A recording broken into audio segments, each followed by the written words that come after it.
بصوا يا جماعه، انا عندي مشكله دلوقتي، عربيتي مطلعه عيني، كل ما اروح لحد يديني مواصفه لزيت الفتيس مختلفه عن عن المواصفه اللي اي حد تاني بيقولها. انا عايز اعرف ايه الحل. اهو يا عم هنا ان شاء الله هقول لك كل عربيه في الشيري مواصفتها ايه.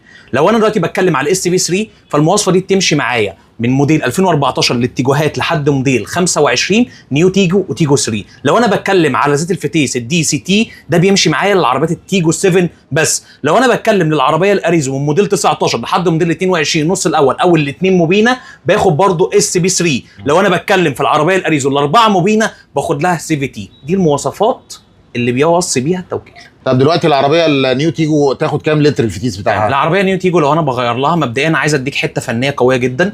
لو انا دلوقتي عندي العربيه مثلا دلوقتي هي بتغير كل 40,000 كيلو مثلا زيت فتيس، مبدئيا لما بروح لاي ورشه فنيه او في التوكيل او اي حته، معلومه مهمه ان انا اخد نسبه او اخد عينه من زيت الفتيس. لو زيت الفتيس عندي هيبقى فيه رايش، بالتالي بنزل لتر واحط لتر، بزود لتر كل عدد كيلوات معين، اشيل لتر واحط لتر. طيب ما لقيتش فيه رايش يبقى بالتالي الحمد لله ان انا انزله كله. زيت الفتيس عندي بياخد مني 4.5 لتر، انا باخد العبوه لتر، بشتري 5 عبوات يعني 5 لتر، بيبقى معايا نص لتر. ده بالنسبه لو انا هعمل تغيير لزيت الفتيس. طب انا لو انا هغير فلتر او حشو فلتر، بالتالي انا بحل الفتيس كله، فبياخد معايا من 7 لتر ل 8 لتر.